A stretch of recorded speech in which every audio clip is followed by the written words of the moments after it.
కవిత liquor scam ఏదైతే ఉందో ఆ లిక్కర్ స్కామ్ మీద ఎందుకని రేవంత్ రెడ్డి ఫోకస్గా మాట్లాడలేకపోతున్నారు? అంటే రేవంత్ రెడ్డి గారు ఏం చేయాలా ఆ స్కామ్ గురించి? పిసిసి అధ్యక్షుడిగా కొన్ని డిమాండ్స్ చేయాలి కదా, డిఫరెంట్ గా చేశారు కదా, కంప్లైంట్ చేయాలి కదా, సాక్షిగా మాట్లాడారు కదా, ప్రెస్ మీట్ పెడితే అయిపోదు కదా. మరి ఇంకేం చేయాలండి? మరి కవిత ఇంటి ముందు ధర్నా చేయాలా? ఆయన ఏమైనా కవిత ఇంటి ముందు నిరాహార దీక్ష చేయాలా? కవితను అరెస్ట్ బీజేపీ వాళ్ళు వచ్చి కవితను అరెస్ట్ చేసేంత వందకు నేను ఇక్కడ ఆమరణ నిరాహార దీక్ష చేస్తా అని కవిత ఇంటి ముందు రేవంత్ రెడ్డి గారు కూర్చోవాలా ఏంటి? సో ఎంతవరకు చేయాలి అంతవరకు చేశారంటారు. డెఫినెట్గా ఒక జాతీయ పార్టీ అధ్యక్షునిగా గాంధీ భవన్ నుంచి ఆయన ఎక్కడి నుంచి అయినా ఏదైతే మాట్లాడాలనుకున్నారో అది మాట్లాడారో అయిపోయింది. ఇంకేం చేస్తారండి? చేయాల్సిన వాళ్ళు అంత పవర్ అంత ఉన్న వాళ్ళే ఏం చేయలేనప్పుడు పవర్ లేని ఆయన ఒక ఓన్లీ పిసిసి అధ్యక్షుడు ఈయనేం చేయాలి పాపం? మొన్నటిదాకా ఎంపీగా ఉన్నారు కదా మేడం. అవునండి, పార్లమెంట్ లో క్వశ్చన్ చేసి కదా ఇక్కడికి వచ్చి నరేంద్ర మోడీ అమిత్ షా ఏం చెప్పారు? ఆ కేసులో ఉంది, మేము అరెస్ట్ చేస్తాం, అదేది జైలు పంపిస్తా అన్నారు. ప్రశ్న చేయాలి కదా. ఎంపీగా పార్లమెంట్ లో మీరు వచ్చి చెప్పారు మాకు తెలంగాణలో సికింద్రాబాద్ పారాగ్రౌండ్స్ సాక్షిగా చెప్పారు, మరి ఏం చేశారు మీరు తప్ప లేకపోతే ఆమె తప్ప చెప్పాలి అని చెప్పి క్వశ్చన్ చేయాలి కదా.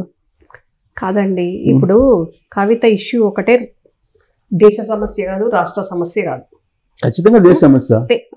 వినండి, మా పార్టీకి సంబంధించిన ఇప్పుడు తెలంగాణ ఇచ్చిన పార్టీగా ఆ పార్టీకి పిసిసి అధ్యక్షునిగా ఒక మల్కాజిగిరి ఎంపీగా ఆయన మీద ఎన్నో బాధ్యతలు ఉంటాయి, ఇంకా మాట్లాడాల్సిన అంశాలు ఎన్నో ఉంటాయి. అన్నీ మాట్లాడుతున్నారు ఆయన, అన్ని పార్లమెంట్లో క్వశ్చన్ చేసిండ్రు. వాళ్ళు అసలు మాట్లాడడానికి మైక్ ఇవ్వనప్పుడు ఛాన్స్ ఇవ్వనప్పుడు ఏం మాట్లాడాలి? ఎక్కడ మాట్లాడాలి? ఆయన క్వశ్చన్ ఇస్తే ఆన్సర్ ఇస్తారు కదా, అదైనా అట్లీస్ట్ మాట్లాడారండి మాట్లాడలేదని ఎందుకు అడుగుతున్నానంటే ఏదో కలిసి బిజినెస్లు ఉన్నాయని చెప్పి అనుకుంటున్నారు కదా, అందుకని చూసి చూడనట్టు అలా వదిలిపెడుతున్నారా అని. ఎందుకు వదిలిపెడతారండి చూసి చూడనట్టు?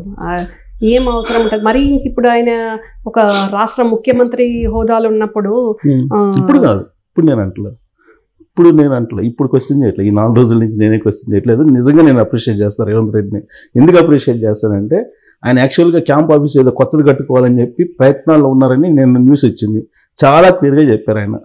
మర్రిచెన్నారెడ్డి మానవ అభివృద్ధి కేంద్రంలోనే నేను ఉంటాను, ఉన్న బిల్డింగ్స్లోనే ఉంటాను, నాకు సపరేట్ భవనం వద్దని నిజంగా అప్రిషియేట్ చేయాల్సింది. దాంట్లో నేనేది గతంలో ఇవన్నీ జరిగినాయి కదా, ఎందుకు అంత లీనియస్గా ఉన్నారు?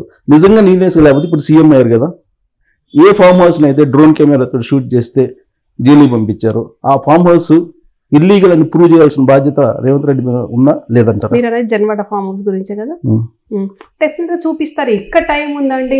ఆయన కనీసం ఆల్మోస్ట్ రోజుకు 24 గంటలు 18 గంటలు పనిచేస్తూనే ఉన్నారు.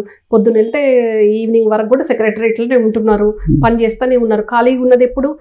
ఎన్ని సమస్యలు ఉన్నాయి? ఫస్ట్ బడ్జెట్ను సెట్ చేసుకోవాలి, ఇప్పుడు ఇచ్చిన మా 6 గ్యారెంటీలను అమలు పరచాలి, రేపు ఏది ఎట్లా చేయాలని చేస్తూనే ఉన్నారు అన్నిటికీ. ఇంకా అది ఒకటే సమస్య కాదు కదా, జన్వాడ ఫామ్ హౌస్ సమస్య కాదు కదా. దానికంటే ముఖ్యంగా ప్రజలకి ఎట్లా బెనిఫిట్ చేయాలనేది ప్రయారిటీ ప్రకారం వెళ్తున్నారు. నేను అనేది ఏంటంటే రాబోయే రోజుల్లో కూడా ఆయన చేసినటువంటి ప్రధానమైనటువంటి ఆరోపణ ఏంటంటే కల్వకుంట్ల ఫ్యామిలీ మీద 30,000 ఎకరాలు హైదరాబాద్ చుట్టూరు ఆక్రమించారు, 1,00,000 కోట్లు దోచేశారని చెప్పారు. ఇదంతా నేను కక్కిస్తానని చెప్పారు. ఈ 5 సంవత్సరాల్లో మీరు అన్నట్టు 5 సంవత్సరాలు ప్రభుత్వం ఉండాలనుకున్నాం ప్రజాస్వామ్యతంగా, అంటే బీజేపీ వాళ్ళు అలాగే బీఆర్ఎస్ వాళ్ళు చెప్పేదాన్ని కాకుండా ఈ 5 సంవత్సరాలు అంటే ఈ సంపదను వెనక్కి తీసుకొస్తారా? డెఫినెట్గా తీసుకొస్తారు. దాంట్లో నేను కూడా రేవంత్ రెడ్డి గారు అన్నతోటి నేను కూడా ఉంటా. నాకు తెలిసినంత వరకు ఇప్పుడు నాకంటే ఎక్కువ సమాచారం డెఫినెట్గా ఒక పిసిసి ప్రెసిడెంట్గా ఇప్పుడు ముఖ్యమంత్రిగా రేవంత్ అన్న దగ్గరనే ఆబ్వియస్గా నా దగ్గర 10% ఉంటా, ఆయన దగ్గర 1000% ఉంటాను సమాచారం ఉండదని నేను అంటలేదు.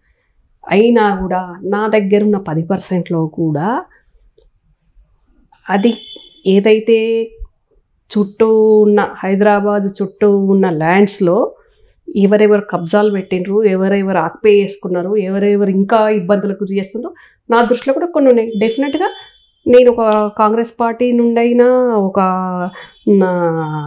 తెలంగాణ సిటిజన్గా అయినా డెఫినెట్గా ముఖ్యమంత్రిగా మా పార్టీ నాయకునిగా రేవంత్ అన్న దగ్గర నేను కూడా పెడతా. ఇగో వీళ్ళకి జరుగుతా, ఎవరైతే ఇబ్బంది పడుతున్నారో వాళ్ళని పట్టుకొని నేను అదే లైన్లో ప్రజా దర్బార్లోనే రేవంత్ అన్నకి ఇస్తాను. ఇగో ఈ ప్రభుత్వంలో అక్రమాలకు పాల్పడి ల్యాండ్ను మింగేసిన వాళ్ళు వీళ్ళు, బాధితులు వీళ్ళు అని తీసుకెళ్ళి అప్పుడు మీకు కూడా మీడియాకి కూడా ఇన్ఫర్మేషన్ ఇస్తాం. లిస్ట్ అవుట్ చేశారా? ఉన్నారు కదండి, నాకు ఈ గవర్నమెంట్ వచ్చే ముందు నుంచి ఫింగర్ ప్రింట్స్ మీద ఉంటుంది కదా, కల్వకుంట్ల ఫ్యామిలీ ఫింగర్ ప్రింట్స్ మీద కూడా అవసరం లేదు, నా మైండ్ లోనే ఉంటదండి. డెఫినెట్ గా ఉంటది, వదిలిపెట్టే క్వశ్చనే లేదు. డెఫినెట్ గా వాళ్ళకు విక్టిమ్స్ కు జస్టిస్ అయ్యేంత వరకు నేను వాళ్ళతో ఉంటా. డెఫినెట్ గా నేను వాళ్ళకి చెప్పినా కూడా వాళ్ళు కొంచెం భయపడ్డారు, మళ్ళీ వాళ్ళే వస్తారు, బీఆర్ఎస్ వస్తుంది. లేదు, డెఫినెట్ గా కాంగ్రెస్ గవర్నమెంట్ వస్తుంది, మీకు న్యాయం జరుగుద్ది, జరిగించేటట్టు చూసే బాధ్యత నాది. తప్పకుండా మా ముఖ్యమంత్రి దృష్టికి తీసుకొస్తా, అవసరమైతే హైకమాండ్ దృష్టికి కూడా తీసుకుపోతా. అది 500 గజాల జాగా వాళ్ళు కానివ్వండి, 5 ఎకరాలు కానివ్వండి, 50 ఎకరాలు కానివ్వండి, ఎవరైనా కానివ్వండి, బరాబర్గా బయటికి తీసుకొస్తా. రేపు రేవంత్ అన్న కూడా నేను ప్రజా దర్బార్ను, నేనేమి చాటుమాట నా మెగా కృష్ణారెడ్డి లాగా పోయి సింగిల్గా వెళ్ళాల్సిన అవసరం కూడా లేదు. ప్రజా దర్బార్లే వాళ్ళు తీసుకొని వెళ్తా.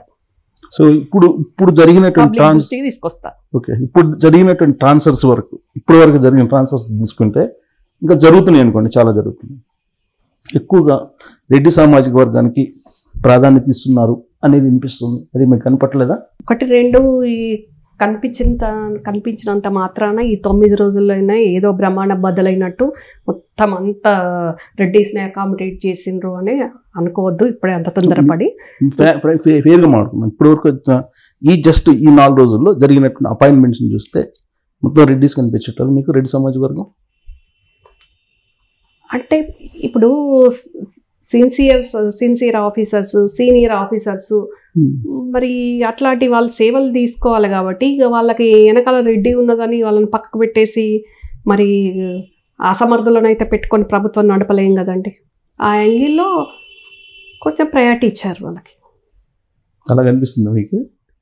డెఫినెట్గా అండి, మిగతా వాళ్ళు అంత సామర్థ్యం లేదంటారు? లేదు, నేను అస్సలు అట్లానను. ఇప్పుడు బీఆర్ఎస్ గవర్నమెంట్ సమర్థత ఉన్న వాళ్ళని పక్కన పెట్టేసి ఈ అక్కడ ఒక సీఎం కాక 4 సీఎంగా షాడోలుగా పనిచేసిండ్రు. వాస్తవంగా ఎవరికి ఇష్టం ఉన్న వాళ్ళని వాళ్ళు వివిధ హోదాల్లో అపాయింట్ చేసుకున్నారు. ఇక్కడ అట్లా కాదు కదా. అందుకని డెఫినెట్గా పబ్లిక్ బెనిఫిట్ అయ్యేటట్టు, పార్టీకి బెనిఫిట్ అయ్యేటట్టు, మా ప్రజలకి ఇచ్చిన హామీలను కరెక్ట్గా మంచి సక్రమంగా అమలు జరిపేటట్టు కేపబుల్ ఉన్న సీరియస్ ఉన్న ఆఫీసర్స్ని అపాయింట్ చేసుకుంటారు. మీరు చెప్తా అంటే చాలా మంది ఇంట్రెస్ట్గా చాలా నమ్ముతారు కూడా.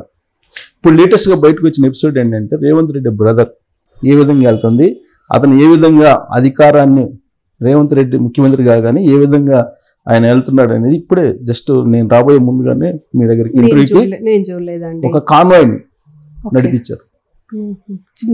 ఒక కాన్వాయ్ చేసి హల్చల్ చేస్తున్నారు రేవంత్ రెడ్డి బ్రదర్. నేను చూడలేదండి, నా దృష్టికి నిజంగా సిన్సియర్గా రాలేదండి. జస్ట్ ఇప్పుడే 2 hours బ్యాక్ నేను మీ దగ్గరికి వచ్చేటప్పుడే కావచ్చు, నా దృష్టికి రాలేదు. ఇప్పుడు ముఖ్యమంత్రి తమ్ముడు ఉన్న వాళ్ళు మరి అసలు ఏదో ఆటోలను వెళ్ళాలి, ఇక ఆయన మంచి కారే వాడొద్దు అనడానికి కార్ కాదు మేడం, ఆల్మోస్ట్ 15 to 20 కార్స్ తోటి కాన్వాయ్ తోటి హల్చల్ చేస్తూ వెళ్తున్నారు. ఇది ఇప్పుడు ట్రోల్ అవుతుంది, అన్ని మీడియాలో వస్తుంది. అంటే ఆ సందర్భం ఏంటో మరి ఆయన ఏమన్నా ఈ రోజు మంచి రోజులు ఉన్నాయి, ఈ రోజు చాలా ఫంక్షన్స్ కూడా ఉన్నాయి. ఈరోజు పొంగులేటి సీనన్న గారి ఇంట్లో కూడా ఫంక్షన్ ఉంది, అట్లా చాలా ఫంక్షన్స్ ఉన్నాయి. ఆ మరికి ఇప్పుడు ముఖ్యమంత్రి నేను దిగిపోయిన ముఖ్యమంత్రి అన్న కూతురునే ప్రగతి భవన్ అయిన ప్రజాభవన్కి వెళ్తేనే నా దగ్గరికి అంతమంది వచ్చి పలకరించినప్పుడు ఒక ముఖ్యమంత్రి తమ్ముడు దగ్గరికి కట్టసి కలవడానికి ఎంతో మంది వస్తారు. చెప్పనండి, కలవడానికి వస్తారు. ఆయన బయటికి వెళ్ళే క్రమంలో వాళ్ళు వచ్చిండ్రు కావచ్చు, మరి నేను ఫలానా దగ్గరికి వెళ్తున్నా రండి అక్కడ మాట్లాడుకుందామంటే వాళ్ళు ఫాలో అయ్యిండ్రు కావచ్చు. ఇక అది కాన్వాయ్ అయిపోద్దండి.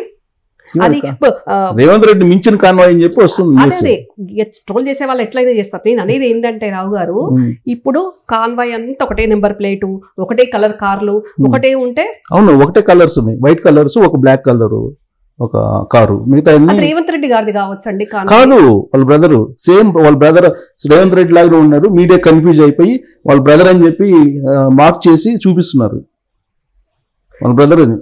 ఇప్పుడు రేవంత్ అన్న లాగా కొంచెం సుమారుగా అటు ఇటు అనిపించేది కొండలరెడ్డి గారు. అవును, వేరే ఎవరు కాదు. అవును కానీ నాకు తెలిసి అట్లా చేయరు కొండలరెడ్డి గారు.